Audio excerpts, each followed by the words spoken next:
Welcome to the Thomas Take Sports Podcast. Of course, Ryan Thomas here live on the show, ready to discuss some of the biggest topics that are dominating the headlines in sports.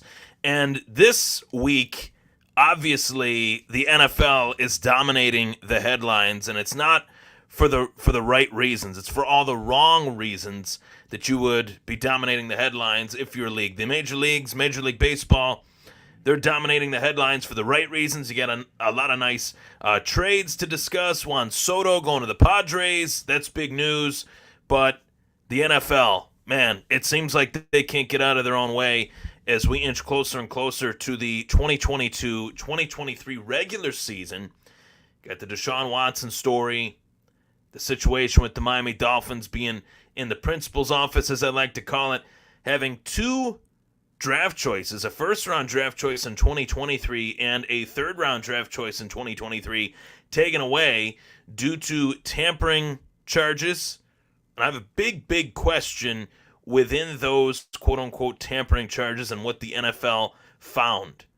And in terms of how they're going about this punishment, and of course the NFL appealing Deshaun Watson's suspension and what exactly that means, in my humble opinion. What does that mean for the NFL, and what does it mean for Watson, being that the NFL is appealing that suspension? There's a lot of topics to discuss. First off, Bills Mafia, I want to hear from you guys tonight. I haven't chatted with you guys live on the show in quite some time, so I'm going to be taking questions. If you guys have any questions, Buffalo Bills related, please feel free to throw them my way. As always, I like to interact with the viewers and listeners of the show to just hear what their thoughts are on this season all month long. I'll be doing a lot of I guess I could say a training camp preview, easily said. A training camp preview based on the Buffalo Bills roster, what to expect, all that stuff. So with that, let's get right to it. Ken Zinto says, "What's up, buddy?" What's up, Ken? Just on the show, doing my thing. Obviously, fire some questions away. I'll be sure to answer any and all questions from the Bills Mafia. So this show is available on Apple Podcasts, Google Podcasts, as well as any and all podcasting platforms. So feel free to fire some questions away. And I'm looking forward to answering those questions, hearing those questions, and going from there. Much appreciated to the Bills Mafia. This could turn into like a Bills Mafia fan Q&A, and I'm all about it. I love it. I want to talk some Bills football. I also want to discuss some of the bigger topics that are going on in the National Football League right now as somewhat a caveat to what is going on right now. A caveat to the Buffalo Bills discussion. So this is being blasted on all the Facebook groups. This is being put out so that Bills Mafia can see this and hear my thoughts on their questions, the questions that they'll ask me in this podcast episode. So fire them away. If they're coming from one or two people to start the show, I don't mind. I do not mind that one bit. So I'm looking forward to hearing some questions. Ken Zintel with the first comment. He says, "No, Odell, kill the rumors." I can't kill the rumors just yet because there is something called recruiting that does take place in the National Football League, and there was one said recruiter that tried to discuss coming to the Buffalo Bills, and that's not just any other recruiter. That is none other than Andre Reed, who met up with Odell Beckham Jr., I believe it was at some sort of event, and he discussed the possibility of Odell jumping on board, finishing what he started with Von Miller, continuing what he started, I should say, with Von Miller, because Odell Beckham was a member of that Super Bowl champion Rams team last season. That was probably my least favorite moment of that Super Bowl last year was Odell Beckham going down. I hate to see a player go down due to injury like that, especially in a Super Bowl, and a player that is as talented as him. Yeah, there is, a little bit of the quote-unquote baggage that people talk about with Odell Beckham Jr., but truthfully, I feel that the baggage is quote-unquote worth it. Whatever baggage that is, whatever baggage people want to, call that.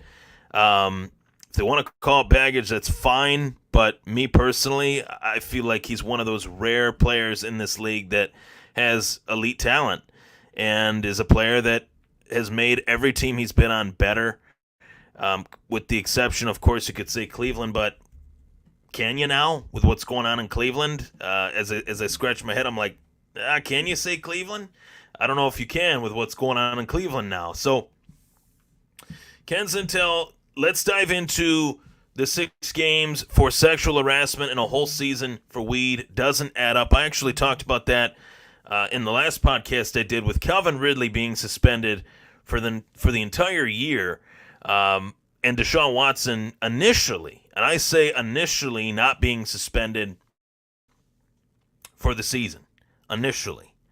Now, what I mean by that is the judge lays down her suspension on Deshaun Watson as 6 games. The NFL can appeal that. And the NFL appealing that in most cases is you never see it. You never see the NFL appeal a suspension. But they're appealing it due in large part to the fact that that appeal means that they want more games suspended to Deshaun Watson. They want him out for what I'm reading, what is being reported by many within the National Football League that are covering the NFL, the Shield as a whole, not just team reporters, not just Browns reporters, but NFL insiders are stating that Deshaun Watson could very well be suspended for the entire 2022-2023 season, this upcoming season. That's what the NFL was hoping for. That's what the NFL didn't get with this ruling from Judge Sue Robinson. And most people were surprised by that, myself included. I think their original investigation was basically a comparison investigation where they said, well, hey, if Kareem Hunt got this, and if Calvin Ridley got that, Deshaun Watson gets this, where it's like, no, case-by-case basis, case-by-case situation, that I think Deshaun Watson is an outlier to the majority of the situations that we've seen over the course of the last few years with players off the field getting into trouble and players off the field doing things that, let's just say, are frowned upon. And Deshaun Watson, I feel, more than anything, Deshaun Watson takes the cake in terms of being that person and not having the punishment that he should have. Not having the punishment that he deserves. And that punishment being a long-term suspension, and that punishment being not being traded for, not being paid out in excess of $230 million. Like, that's my thing. My thing is, not only was he not suspended long enough, but you go prior to all of this stuff with the suspension, he was traded for, he was extended, he was acquired, extended, and made the highest paid quarterback in the NFL up until Aaron Rodgers was shortly thereafter. But to say the least, Deshaun Watson is still one of the highest paid quarterbacks in the NFL. But the punishment, the NFL appealing the punishment, means to me that that 6-game suspension that he was originally suspended for will be ripped up, and he will serve a longer suspension over the course of this season. Whether it's 8 games, 10 games, 12 games, 16 games, I think the NFL ideally wants 18 games, a whole year, whatever a whole season is, postseason, you name it, they want him out. So another awesome question that I was asked on the podcast, and that is in regards to, actually, this one was sent to me. It was in regards to Bills rookie running back James Cook. And I love getting Bills questions. That's my favorite, to be quite honest with you. That's what keeps me going, is getting Bills questions in regards to new players. And James Cook, a rookie running back, drafted in the second round of this year's draft by the Buffalo Bills, and a player that I was very high on as a running back in this draft, a player that I had hoped would possibly be selected by the Buffalo Bills. And those that have watched the show, guys like Ken that have watched the show for quite some time, that go back to, this past season. I'm a big Devin Singletary fan.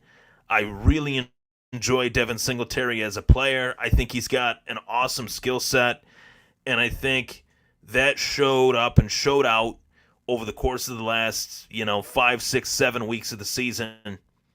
And James Cook being drafted by the Buffalo Bills does not shy away from that. James Cook being drafted by the Buffalo Bills does not hurt Devin Singletary. That was kind of the gist of the question that I was asked on Twitter by @AB24Bills. I think that's what, or 24Buff. I believe that those two, Singletary and Cook, are the odds-on duo. But I'm not going to write Zach Moss off either. And I think that in today's NFL, offensively, running backs get used in such a wide variety of ways that you could make a case that all three of them could be used in Ken Dorsey's offense, this new offense that he's running in Buffalo that has people saying that they're excited, more excited now for this offense than what they were last year and the year before under Brian Daboll, who is obviously now hired by the New York Giants. What has me most excited about this offense, that's another question that I received, is not only the new addition of James Cook, but also the new addition of O.J. Howard. O.J. Howard is a player that I've always liked, and O.J. Howard is a player that, truthfully, I thought the Buffalo Bills could and should try to draft him, and they didn't. They obviously moved back into the first round. They took Trey White that year. But the fact that things have come full circle for O.J. Howard, and he's now a member of the Bills, I can't remember a time where the Buffalo Bills had not one great, solely great tight end, or even a really good tight end, at least in my lifetime. I didn't grow up in the Pete Metzelaars era long enough to remember him as a tight end on that team. And I look at the roster now, and I know some of the tight ends that have come and gone, the Scott Chandlers, the Charles Clays. But I go to the roster now and look at it as it sits now with Dawson Knox, with O.J. Howard. You have two really good, two really solid tight ends that I think when you put both of those guys on the field at the same exact time, you could really see some special things on this football field this season with Howard and Knox on the field at the same time. Where did they improve the most on offense? Where did they improve the most on offense? I would honestly say they improved the most on offense based on their offensive line. I think this year they have more of a well-rounded offensive line. Rather than just a predominantly pass-blocking offensive line, they have a well-rounded offensive line that can run block, that can be strong, be tough, be durable, with guys like Roger Saffold and Quisenberry, who both come from Tennessee, predominantly running team. One of these guys will benefit more than the other. And it goes back to the running back conversation. One of those guys will benefit more than the other at the running back position, whether it's James Cook, whether it's Devin Singletary, that remains to be seen. But I believe James Cook is a guy that for fantasy football, you have to go out and try to get him, especially if you're in a dynasty league and you're picking in the top, 3 picks of your dynasty league. There is very few guys on the roster that you could add to your roster, I should say, in a dynasty league that are as good as James Cook could be. So my thoughts on that are very, very simple. James Cook is a stud. I think he's going to be really good in this offense with this team. And I believe that James Cook could be like the quote-unquote breakout player for the Buffalo Bills this year. And I want everyone else's thoughts on that too. Louis Salvatore says, how is the rookie tight end look? My draft guide had him rated as the best tight end in the draft. That's very interesting. Well, I know that a lot of the late round guys in this year's draft have made a quick impact, an immediate impact in terms of they're catching the eyeballs of everybody. Guys like Khalil Shakur, drafted in the 5th round. A tight end that was drafted, I'm maybe thinking of an undrafted tight end because they didn't draft a tight end this year. They drafted Kaiir Elam, James Cook, Terrell Bernard, Khalil Shakur, Matt Araiza, Christian Benford, who has lit it up this camp, Luke Tenuta, and Balin Spector. Quite possibly could be an undrafted tight end that I haven't heard anything about the tight ends outside of Knox and Howard. So, yeah, I have not heard anything on that, Louis. But what I will say is I believe that this is going to be a hell of a season for the sole purpose that I think last year, for as good as the Bills were, they were very one-dimensional. And I might have a guest joining me pretty soon. Very one-dimensional in terms of just how they were able to attack the opposition. And that opposition being soft on the passing side of the football, which Buffalo was obviously able to exploit with a quarterback like Josh Allen, with wide receivers like Stephon Diggs. But I want to see a multifaceted offense. I want to see an offense that can really take games over and really control the clock. If you can do that at any point in your season, whether it's the regular season or especially the playoffs, then you're really a leg up. You're really a step ahead. Want to sidebar this conversation and just stop set for a moment and say congratulations to Amanda Nunes for her performance against Juliana Pena. Amanda Nunes became the champ once again of the UFC women's bantamweight, and now, of course, she's the women's featherweight champion as well. Very dominant performance. My scorecard had Amanda Nunes winning that fight 50-43. There were some 10-8s in that fight. Wasn't a close fight to me. People are asking me about that too. I did not have that as a close fight by any stretch of the imagination. So that's how I saw that. That is how that went down. Bills undrafted free agent tight end would be Jalen Weidermeyer of Texas A&M, who is big, strong, and has yards after the catch ability. So I know that he was deemed as a late round pick, and he wasn't even drafted. But I do know that he had a solid collegiate career. And it seems like Buffalo has a habit, even prior to the Bean McDermott era, they have a good habit, I should say. Habit sounds like it's bad. This is a good habit that they're able to find talent outside of the draft, post the draft, undrafted free agent talent, if you will. Is there tension between the offense and defense, or is the media playing it up? I think there always has to be something to discuss when talking about this team, and training camp fights, training camp scrums, training camp anything always gets overanalyzed. I think training camp is essential. It's crucial in terms of preparing a team cardiovascular-wise, physically, mentally, for the grind of an 18-week NFL season. That's all it is. And I'm not saying it like that's all it is, like it's not important. I'm saying that should be the focus. And yet, over the course of that, the rigorous dog days of summer, the two-a-days, the practices, whether it's high school, collegiate, or pro, football is football. It is a nasty game. It will force the emotion out of you, whether you want it to or not. Situations do get testy.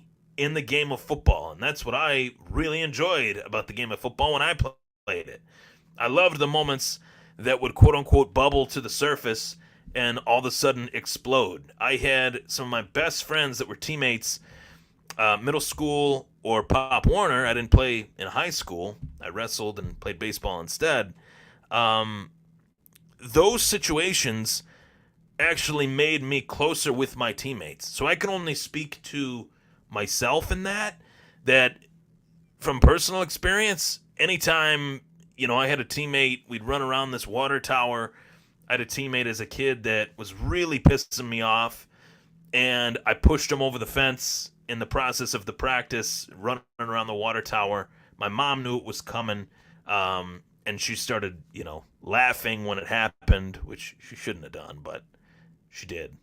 And, hindsight 2020 wasn't one of my best moments, but it was a moment that obviously made the team a little bit, closer, in the sense that when you have those testy moments as a team, it's all competition as a team internally.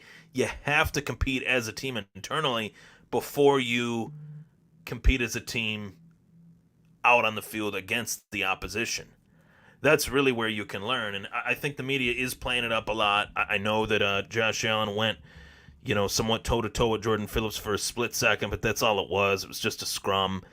The fact that Kaiir Elam is lining up on Stephon Diggs and things are as chippy as they have been between Elam and Diggs should be music to every Buffalo Bills fan's ear, that you have a rookie corner drafted in the first round, expectations for him are extremely high, and he's lining up on Stephon Diggs, due in large part to Trey White being on the comeback trail from a ACL injury, and you have Kaiir Elam lining up against the number one wideout, which he'd be on the number 2 if White was healthy and ready, but he's not yet. But truthfully, that's the stuff that really gets me going, and it revs my engine. As far as a Bills fan, that's what I want from the Bills players. I want them to be as dialed in as humanly possible, and I want them to compete against one another, because that's really where I think this team can get even better than they already are. And that's where I would expect them to get better than they already are. It's a fun time to be a Buffalo Bills fan. It's a fun time to look at things closely, and sometimes you can look at things too closely. Colt Schroeder says, Hyde and Poyer both banged up already. Are you nervous about the back end? Colt, I'm very nervous about the back end. And Colt Schroeder, host of the Buffalo Nerd, great friend of mine, someone that I'm looking forward to working with much, much more this month, as I'll be on his show every Thursday for the month of August.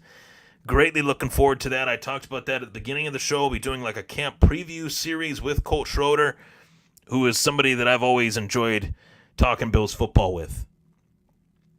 But I'm very nervous, and my dad and I talk about this Bills roster all the time. When I'm not on my podcast, when I'm, going through just conversations with my dad or friends, and one of the biggest question marks on the roster for me last year, as well as this year, is the lack of depth at the safety position.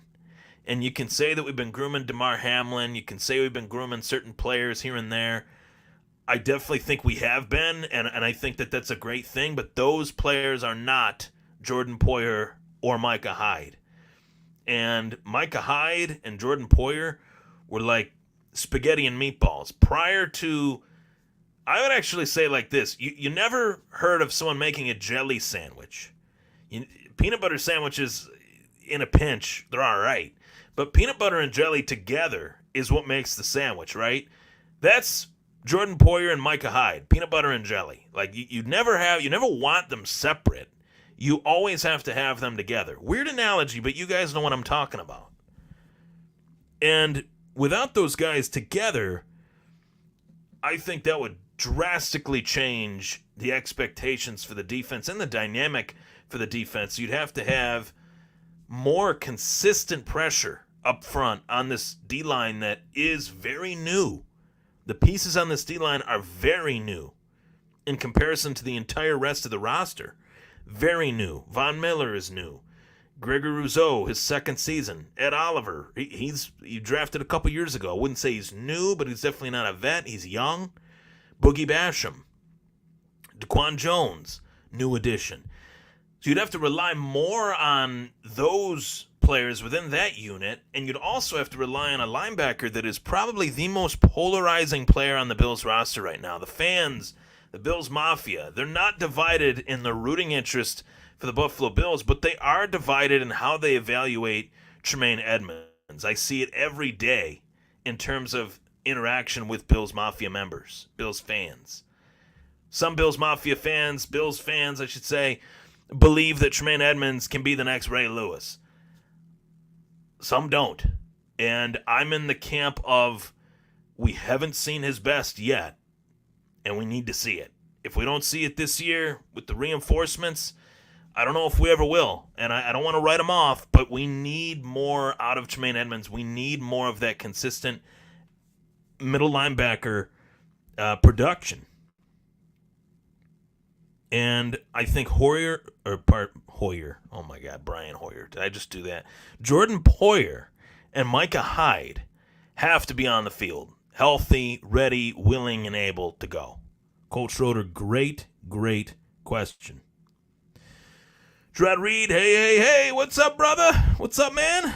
You think the Bills are keeping 3 true tight ends or just 2, with Reggie Gilliam being an emergency 3? This goes back to question that I had from Louis Salvatore, who said to me that he's hearing really good things about Jalen Weidermeyer, an undrafted rookie tight end out of Texas A&M, who is pushing the envelope this training camp and has looked really good. I've heard that from Louis.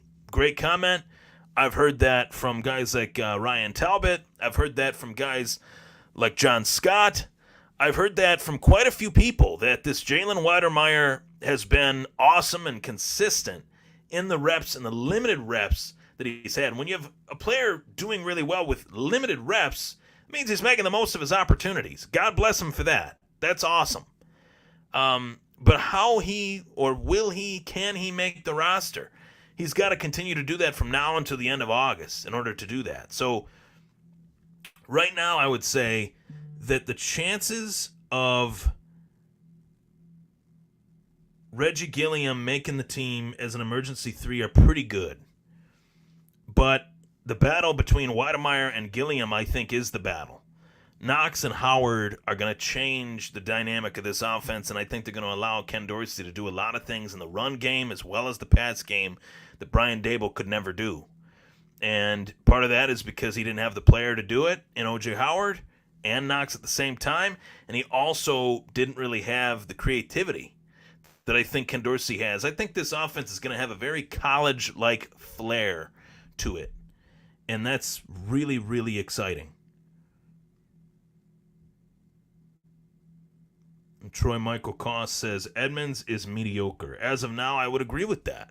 And I think he also stated, unpopular opinion, so many new team members, new OC, Bills struggle to get the division. See, that's a tough sell for me, Troy. I'm not on that boat yet. I think that this is the Bills' division to win. It's also their division to lose. It would take something catastrophic to happen in order for the division to fall out of their lap. You have Josh Allen. You have Stephon Diggs. God willing, those two stay healthy. I mean, the rest should take care of itself. The production should be there from everybody else. In terms of the other teams, New England, what exactly did they do this offseason? I couldn't tell you. What exactly did the Jets do that can set them up to win now? I mean, normally when you have a team that has that much youth on it, it doesn't automatically, soon thereafter become an immediate success. The Jets, I think, are a definite work in progress. I like Robert Saleh a lot. I think he's probably the best coach they've had in quite a long time. But they're on like a college program level right now in terms of the NFL. They're very young, very green. They're as green as the jerseys they're wearing. That's a fact. So probably one of the youngest teams in the NFL, starting rookies at essential positions like corner with Sauce Gardner, running back with Breece Hall, who I know a lot of Bills fans wanted to come to Buffalo, but he wasn't going past the first 2 picks of the second round. I thought he was a first-round running back, to be quite honest with you, but this day and age, those are few and far between. The Jets are going to be good, I think, 3-4 years down the road. The Patriots, I think the biggest threat to the Bills is Miami, and even then, I just don't know what version of the Dolphins we'll get, what version of Tua will we get, because the versions we've seen of him thus far in the NFL are not that good. And I do think changing a coach from Brian Flores to Mike McDaniel for their immediate success was a mistake. I think they should have kept Flores another year. Not knocking McDaniel at all. I think he can do it down the road 2, 3, 4 years from now. But what I'm saying is anytime you switch coaches, that first year is rarely a success. Very rare. Very rare. You look at every new hire within the last 15, 20 years, it's extremely rare. The only case of a coach having immediate success that I can think of is Sean McDermott, and that was honestly a miracle with the team that they had. With all the changing parts, moving parts, very limited skill players, talent-wise. They traded away Sammy Watkins. They traded away Ronald Darby. And I thought, there goes their season, because Sammy Watkins was thought to be the next best thing since sliced bread at the time, and they didn't really have much there. They weren't working with a whole lot. They were a run-first offense with a limited quarterback, and I didn't anticipate the Bills making the playoffs and breaking the drought that year, and they did. Troy says, I believe they can win it, but it ain't going to be a cakewalk. Well, last year wasn't a cakewalk either, to be fair. And last year wasn't a cakewalk, I think, due to the fact that they were so one-dimensional. Despite how good they were wins and losses-wise, they were so one-dimensional. They rarely ran the football with efficiency up until, I would say, the last 8 or 6, 7, 8 weeks of the season. Week 10 was when that started. And I remember that specifically because I was sitting right here in this damn seat bitching every single week that they did not run the football enough, that they didn't even try to run the football. I think Ken Dorsey is going to try. And I think Sean McDermott was just as frustrated as anyone that they weren't able to get that done, which is why they brought in guys like Quisenberry, which is why they brought in guys like Roger Saffold. When you bring in Roger Saffold, potentially the best addition this offseason for the Buffalo Bills, and that says a lot. When you're throwing Von Miller in there, outside of Von Miller, we'll just say, Roger Saffold is probably the best addition to this team. They have not had an anchor left guard that can pull off the line and create a running lane for the running back since Richie Incognito. And that was a long time ago. Believe it or not. That was 2015, 2016, 5-6 years ago when they signed Richie Incognito, who is now retired, obviously, as of recently. So you go that long between having one and not, and that needed to be filled. That type of guard needed to be on the line, and Roger Saffold is as good as any in terms of run blocking, and in terms of power, strength, agility for his size. He's fantastic. Troy Michael says he's most excited for that. You guys can feel free to fire away some more comments as well. I'm thinking that this is a moment in time where I am looking at this team so closely that I just want football season here. Like, I'm talking about all this stuff. It's August 3rd. We're inching closer and closer, of course. I am pumped up for it. I got the Bills logo behind my right shoulder. I got the Josh Allen canvas right here. I got the Thurman Thomas poster right there. Shout out to the enforcer line of Matt Barnaby, Rob Ray, Brad May. That's what made me fall in love with Sabres hockey, so that's why that's there. I've had several members of this team on the podcast. The 1990 Buffalo Bills, Glenn Parker being one of them, among quite a few. Glenn Parker is the most recently. And safe to say I will have more members of this team, of that team, on the show. And actually, we might be going back a little bit further back with some of the guests I'm trying to get on the show, former Buffalo Bills players that played on the team that I'm really hoping I can get on. That is the toughest part of being a podcast host, is making the schedule fit, making it right, and making it happen. I would say that is the biggest challenge. If someone would have asked me that, I would say that's it. I got quite a few in the list, former Bills. I want to hear from some players. Nothing against content creators, but I want to hear from the guys that put their feet on that turf and put their hand in the dirt. Throwing out some hints.